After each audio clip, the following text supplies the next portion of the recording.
Welcome back to this Ingram Angle Town Hall. Chicago's violence is hitting close to home for Fox News political analyst Gianno Caldwell, who's watched in dismay as violence increasingly plagues his native city. And this week, Gianno went to some of the worst impacted neighborhoods to ask residents how the mayhem is affecting their daily lives. Here's a sample. It's called the trenches right here, man. It go down right here, like, bro, it go down, man. It go down. It ain't sweet, man. So you've been shot? How many times you been shot? I've been shot 2 times, bro. You know what I'm saying? Got me right there, bro. You feel me?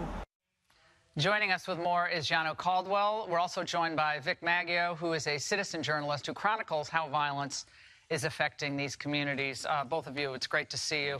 Gianno, this is obviously near and dear to your heart. You're from here. You're infuriated. I'm not even from here, and I'm getting more and more angry as we've gone on in this town hall. But we had to channel this to answers and solutions. Absolutely. Tell us what you if there's one thing that could change in the worst affected neighborhoods to make a real difference, what would it be? First, 2 things. I want to thank you for coming and bringing the show to Chicago, doing this town hall. Thank you. I know your heart. I know this is something you really care about. This isn't political, so I thank you for that. Thank you. The second thing, because we're having a conversation about solutions, we need to have an open dialogue. There was a guest in the first block who said that there is a myth about distrust between police and community. That's a false narrative. Certainly, Laquan McDonald proves that out in data.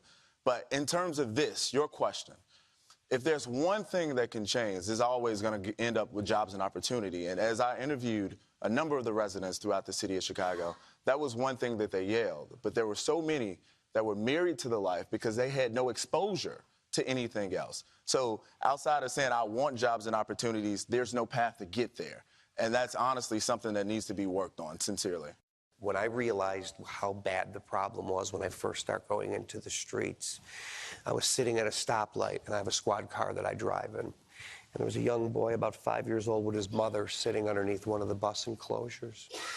And I waved to the young man, and I start playing with the radio. And when I looked over at the young man, he went like this to me. He was 5 years old. I realized how deep this problem really was. Talk about distrust. And the next question I had was, who taught him that? Gianno, I mean, that's powerful. I mean, and again, it's Laquan McDonald. Yeah. It's that narrative, and that means it's the whole relationship. That subsumes everything else in what can be actually a really positive and necessary relationship between a community and law enforcement. And it goes back to Burge, too. This goes That's true, too. That's true as well. Decades way back. But there has to be honesty, I think, when we're having these particular dialogues.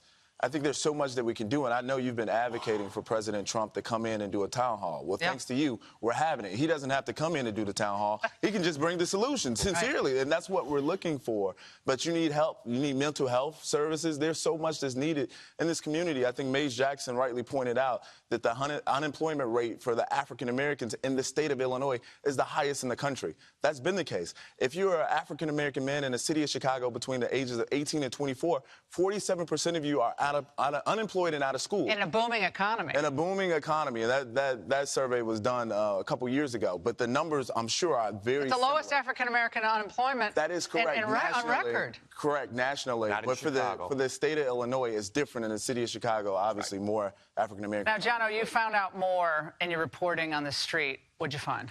Absolutely. We went into the Austin community, Inglewood, Pullman. We went all across the city of Chicago where the violence is at its highest. And we heard some interesting things from some of the gang members that were in the community perpetrating the violence. Let's watch. We ain't choose to be out here doing all this. The streets chose us. Period. Far as like, you know, growing up, you know, so couldn't get this, couldn't get that. It's like we ain't no choice. Got shot. I almost died 3-4 times, man. Real out here, bro. Like, I can't keep it more 100 than this, man. Ain't no Johns out here, so people gonna do what they need to do to survive. They gonna rob, sell drugs, do whatever to survive. Crank cars. That's his life. You got people who want to change and people who want to stay in the streets. And the people who trying to change is even harder on them because they ain't used to a legit life. You feel me? Like me, I'm trying to change, but I ain't used to no legit life. That's why I'm used to selling drugs. If somebody were to give you a job, would you get out of the life? Yeah, I would. I got jobs and opportunities for you, resources. So if you get a job, if I help you get a job, you would get out of the life. You would no longer be involved in the gangs. 100%. Yeah, 100. On live national television, you saying that you would get out the gang if you had that opportunity. Yeah, I would. Yeah. All right, we're going to make it happen.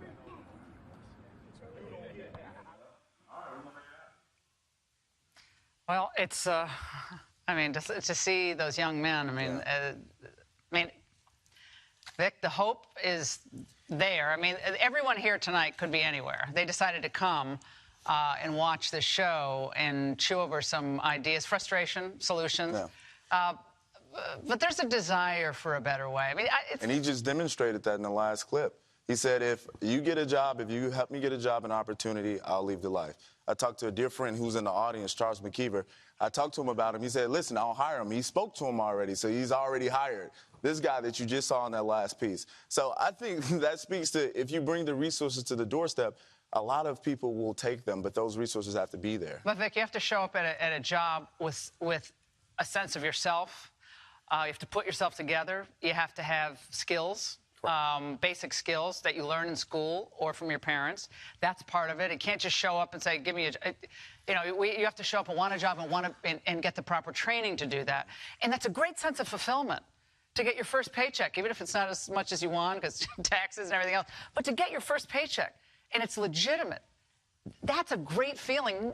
Who wants to be in a gang? It's not a good life. You're going to end up dead, most likely. But do you know what built these neighborhoods in Chicago? Were major corporations that built the structure. And when you go into these neighborhoods today, you see vast swaths of land empty. Why this mayor is not incentivizing businesses to come back here so that they can rebuild. Give them the proper tools to rebuild these communities. And then everything else will fall around these industries that come into these communities. Property values will go up. What's happened is the industry's left, and the complete opposite effect of what built them has happened is dropped. The tax base is gone. It is a huge thing. The economy in these neighborhoods, they're desolate. But it's not just the government solution, because there's a deficit of personal responsibility. And I met a man yesterday, Tyrone Muhammad, who has a group. He has 300 ex-cons that he brings in to stop the violence. So we need to take advantage of the opportunities that exist in our community, and we need to exercise what we have to stop the violence. A strong, righteous man can do a lot to inspire young, dejected, disoriented young men. One righteous man. Facts. With courage. And I bet you go in there, Gianno, you start talking to these guys, they'll look at you like, hey, look, he looks pretty cool. I want to be more like him. I came from the same neighborhood. But I know, but it doesn't matter. You came and you succeeded because you worked hard. You nose to the grindstone. My grandfather exposed me to different things. So a father figure, a male role model. My father exposed me. Your individual choice. That's what it comes down to. Personal responsibility. Yeah, fantastic. Thank you, Gianno. Love your pieces, Vic. Great to meet you. Great to see you.